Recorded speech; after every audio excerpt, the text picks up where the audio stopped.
Mornings on Main Street, we continue now. Bill Main hanging out with Dr. Sana Ansari, and this is an interesting field that she is in because I've never heard of it. Now, I've heard of urology and I've heard of gynecology, but I've never heard of urogynecology.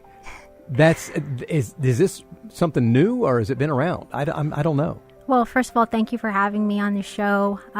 It's been around for a while, the field of urogynecology, and we've flipped and flopped names, actually. We were urogynecology for a long time, and then we were female pelvic medicine and reconstructive surgery, and now we're urogynecology and reconstructive pelvic surgery. So just put the two together. Just putting the two together. But yeah, basically it's a field that's been around for a while, but I would say in the last maybe decade, it's really taken off as its own subspecialty of gynecology as well as urology, because you can be a gynecologist or a urologist and get further training to become a urogynecologist. Well, and I'm familiar with an OBGYN. Mm-hmm. My wife going there, and we've had babies and what have you. Tell me a little bit more about this. I've just not heard about it. What's the difference? Yeah, good question. So urogynecology is focusing on pelvic floor dysfunction. And what that means is that we focus on the anatomy and how it relates to the function of that anatomy. So pelvic floor muscles, or the pelvic organs, like how the bladder works versus how the rectum or the anus works, how the vagina works. So we treat conditions like urinary incontinence or urinary frequency, fecal incontinence, pelvic organ prolapse, which is a herniation of the pelvic organs into the vagina so that one feels a vaginal bulge.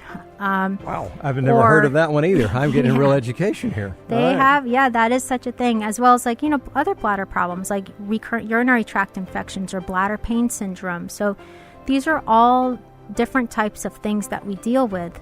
Well, and as you're describing these, I'm curious, is it all part of aging? Or are these certain things that just may happen here or there? Or, is this something that women, I hate to say, have to look forward to, I guess, be prepared for? Mm-hmm. I would say many women have to be prepared for some aspect of pelvic floor dysfunction to occur. The things that put us at risk are the postmenopausal status, like once you enter menopause and then your next phase of life after that, as well as having pregnancies and babies. And it doesn't always have to be just vaginal deliveries. People with C-sections can still have these problems because the pregnancy itself is an insult to the body. Wow.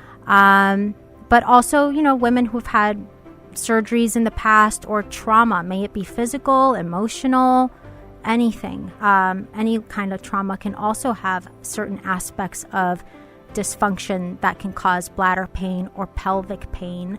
And these are also things that we help treat. Mornings on Main Street. Just taking a moment here. We do this quite often with Men's Health when we talk to our urologist, but we're talking with Dr. Sana Ansari, and she is a gynecologist. No, urogynecologist. Now, see, you got me mixing them up there because of all that earlier discussion. But this is fascinating stuff because, and it's important to know, as you mentioned, a lot of women are going to be going down this road, and I think a lot of them feel like it's just something they have to deal with. But apparently that is not the case. No. I think a lot of women tend to think that with age comes bladder dysfunction. Oh, I'll leak a little bit. Of course, I had a kid, so I'm going to leak when I cough, sneeze, or exercise. And, if it's a minor thing and it doesn't really impact your life, then fine. You don't have to do something about it.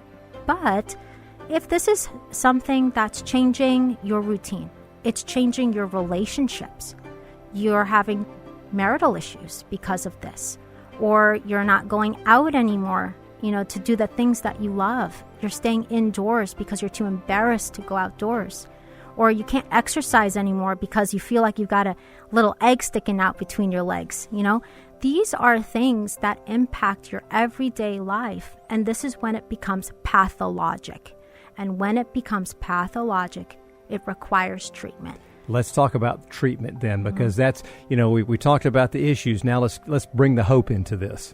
So what are the treatments? Is it always surgical? Because I would imagine that has to be part of it in some instances, especially when you talk about the herniation. Yes. So no, it's not always surgical. There's always going to be a non-surgical option and potentially a surgical option. And really that's individual, as to who I'm speaking to and even what her goals are, So I often like to present my patients with a non-surgical option and perhaps even a surgical option, but it really depends on whether she's a surgical candidate. So if she's a surgical candidate, I'll offer her some aspect of it. So everything from prolapse to urinary incontinence to fecal incontinence and even bladder pain syndrome, they all have potential options that are conservative, meaning non-surgical, or more invasive or minimally invasive, which means surgical.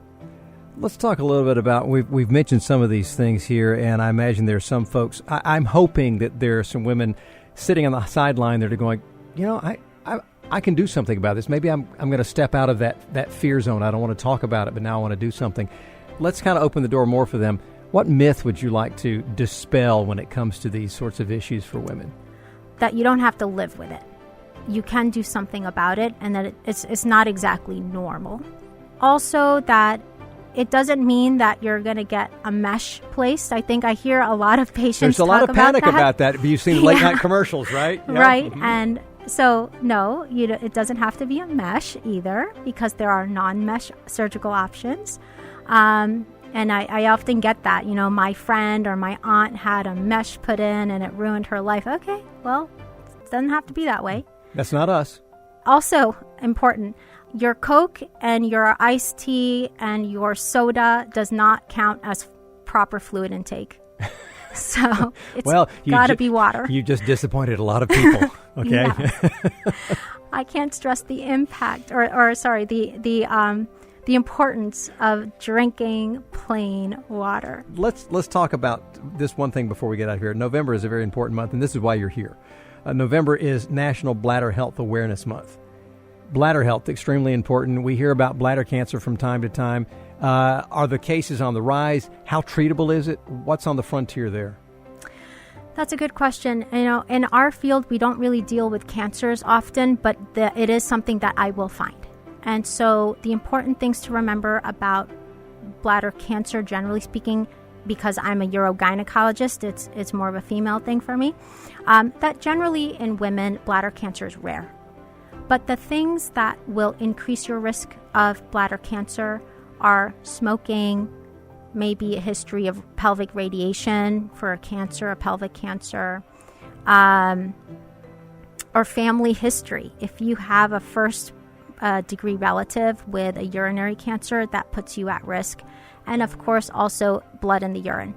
Sometimes it's something you see, and other times it's something that's just picked up on a test. So these are things that if it's found or you have it in your life or have experienced one of these risk factors, that you should probably just get plugged in with a urologist or even a urogynecologist to help with that. Thanks for coming on, Dr. Sana Ansari, for being with us today. I appreciate your time. Thank you. Thank you so much for having me. I appreciate it.